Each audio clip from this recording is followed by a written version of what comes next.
That is the arrogant, ruthless mentality of a Gilded Age businessman. Which brings us to the very topic, how the Gilded Age changed America forever. What is the Gilded Age, you might ask? The Gilded Age is a 30-year period that lasted from roughly 1870 to 1900 and is defined by it as an era of rapid technological and economical growth that had new industries that allowed for a new wealthy class. And the economy also transitioned from agricultural to industrial. From what I have noticed, I think the Gilded Age is a very underrated and overlooked era. And the Gilded Age is more significant than most people realize, as steel allowed for skyscrapers in major cities, and with electricity still being in use for more than a century later, it has changed the way we have done tasks and things like that forever. And even though many labor strikes have happened and failed, it paved way for unions later. Here's why the Gilded Age fascinates me. The aesthetics to me have always been very visually appealing. I always liked the way this old technology works. Something about it always fascinated me. And I also like the way the Gilded Age is portrayed in the media. One example being the 2012 history documentary, The Men Who Built America. It just looks very dark and gritty. Case in point, the workers caked in mud and dirt, and just the pollution that these factories spew. And it's also interesting to compare one of the first modern eras in America to today. It's always interesting. It's always been interesting to me. So with that out of the way, I will cover 4 major advancements of the time period, 3 major issues that define the Gilded Age, and a couple effects or outcomes that came from these issues. The first advancement of the Gilded Age were railroads. Even though they were invented in 1826 by John Stevens, they were heavily industrialized after the Civil War by a self-made man known as Cornelius Vanderbilt. Its decreased time travel led to more goods being transported across America, and its ability to carry multiple passengers and multiple cars allowed our country to be more united than ever. It also helped the western frontier expand further and further, even though it had its toll on the Native American tribes. The second major advancement of the Gilded Age was the use of large steel. For centuries past, the steel has been used to make smaller items like horseshoes and tools and weaponry because of its expensive manufacturing procedures, until a Scottish man named Andrew Carnegie, who grew up as a poor boy, became one of the wealthiest men on earth due to his ability to make the steel industry one of the largest and most profitable. And the large steel that he made profitable allowed for skyscrapers to be built to heights that weren't even imagined even a decade prior. The third advancement is oil. The fossil fuels. Oil is a fossil fuel that is drilled crude from the ground that has the potential to be turned into fuels such as gasoline and kerosene. Kerosene, being a clean burning fuel, allowed for brighter lights at night and cooking, except its flammability led to many fires and many deaths of people, to be unfortunate. Oil has been heavily industrialized by a man named of John D. Rockefeller, and gasoline, which is also made from oil, led to the creation of the internal combustion engine, which later led to the invention of the car. The fourth major advancement is electricity.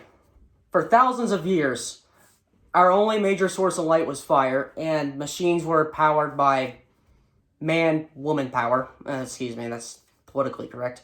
For 2 inventors, Edison and Tesla were responsible for the birth of electricity, Edison being responsible for DC or direct current, and Nikola Tesla being responsible for AC or alternating current. And even 130 years later, which is impressive to me, electricity is still being used, even though it's more energy efficient than it was even 50 years ago. However, there are many drawbacks of this era. The Gilded Age was great for the rich, but it was terrible for people of lower income and the working class, as factory owners and CEOs took as many advantages as they possibly can to wring as much profit out of their employees and their workers by cutting costs. And the most disturbing issue to me that defined the era was child labor. The first issue that defined the Gilded Age was simply greed, as new industries and the booming economy led to the creation of a new wealthy class. Also fueled the ego and the greed of the rich elite, as they wanted more profit than they already had. They wanted to make more profit than they already had, so this meant cutting labor costs from the workers, and that means lower wages and longer working hours, which they did not like. The second issue I want to elaborate on are the bad working conditions. As these workers had their pay lowered and their hours increased, this also led to poor or bad working environments. Case in point, factories were very dirty and unsanitary. The air quality was unbreathable and caused cancer or many other health-related issues. And these factories were also very dark, as they lacked sufficient lighting and ventilation, causing the factories to get really hot, especially in the summer, as machinery spewed excessive amounts of fumes, and the long hours only made it worse.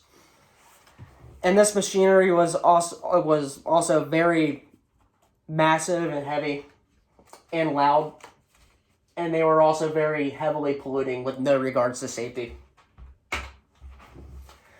The third issue I want to elaborate on are monopolies. With the rise of these ever-growing industries, there was also a rise in competition amongst companies. And in an era, according to the men who built America, it was either win or lose, and the best win. A monopoly can be described as a corporation or a company that controls only one sector or industry.